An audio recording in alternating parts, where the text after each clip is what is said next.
Good morning, boys and girls. It's Teacher Talk with your daily read aloud. Today I have a story for you called Big Al. I love this book. Who do you think Big Al is in this picture? Yeah, this is Big Al. Is this book fiction or nonfiction? You're right, it is fiction. It's a story. It's not going to give us information. It's going to tell us a fun story. Sorry, my doggy just came in for story hour. Hi, Callie. You want to say hi on the camera? Come here. Come here. You want to be on the camera? Come here. Well, I guess she doesn't want to be in the camera, but she wants to hear the story. I guess she decided to wake up. Okay. In the wide blue sea, there was a very friendly fish named Big Al. You could not find a nicer fish. So Big Al is the nicest fish.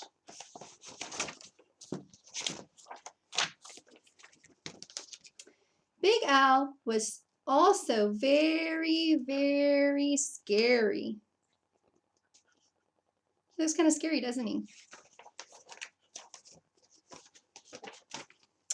Other fish seemed to have at least one friend. Some had many. Big Al had none.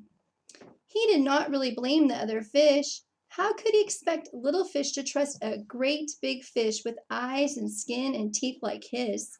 So Big Al was lonely and cried big salty tears into the big salty sea.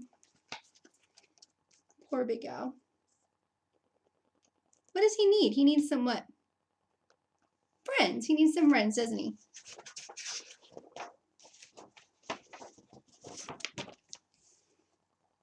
I'm sorry, I tried to show you guys the pictures a little bit better here.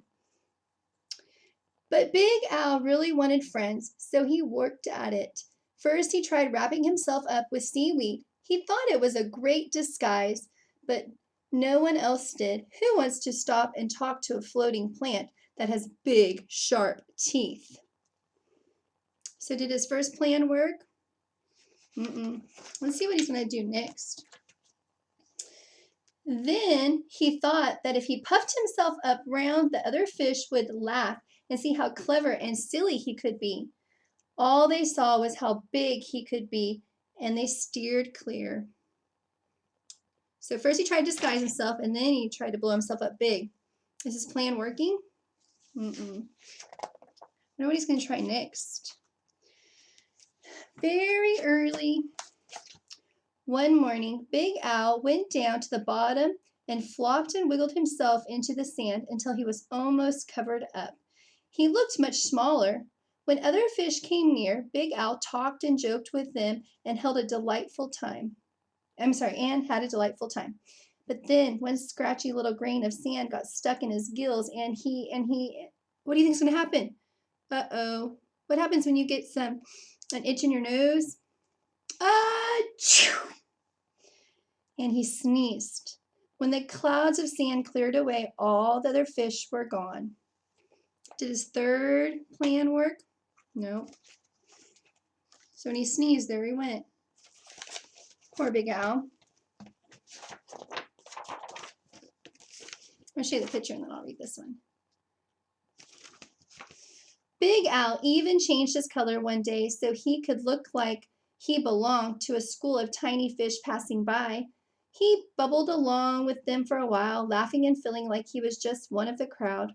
But he was so big and clumsy that when all the tiny fish darted to the left and then quickly back to the right, Big Al just plowed straight ahead. He went bumping and thumping right into the little fish. Before he could even say, "Excuse me," they were gone, and he was all alone again, sadder than ever. Poor Big Al. He just wants to have friends and belong. Just when Big Al was starting to be sure that he would never have a single friend, something happened. He was floating along, sadly, watching some of the smaller fish and was wishing they would come closer. As he watched, a net dropped down silently from above, and in an instant, they were caught. So all the little fish were caught. Stop and think. I want you to think right now, what do you predict is going to happen? Let's read and see if your prediction is correct. So here's all the fish. They're all caught. What do you predict is going to happen next? Let's see if you're right.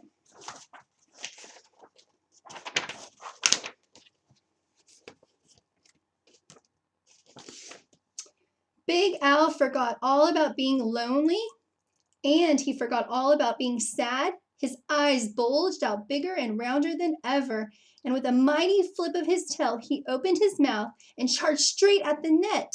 The net was strong, but Big Al was stronger. He ripped right through it, and all the little fish rushed out through the hole. So Big Al is now a what? A hero. He saved the day. He saved those little fish, didn't he? Do you think they're going to want to be his friend now? But when Big Al tried to turn around and go out of the hole, he got all tangled up in the net, and he was stuck. Oh no, what are we going to do? Poor Big Al.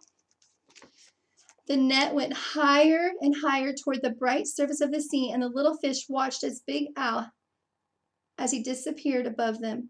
When the little fish were able to speak again, all they talked about was the huge, wonderful fish that had saved them. How great to be free, but what a shame that the big fellow had been captured. I wonder what's going to happen next. Just then, there was a tremendous crashing splash above them, and the small fish dashed away. Was it the net again? Not at all. It was Big Al. Those fishermen took one look at him and threw him right back into the ocean. So the fishermen threw him back in. And look at this picture. I like this one. How does Big Al look right now in this picture? He looks different. He doesn't look sad no more, does he? And now there was one huge, puffy, scary, fierce-looking fish in the sea who has more friends than anyone else. Big Al.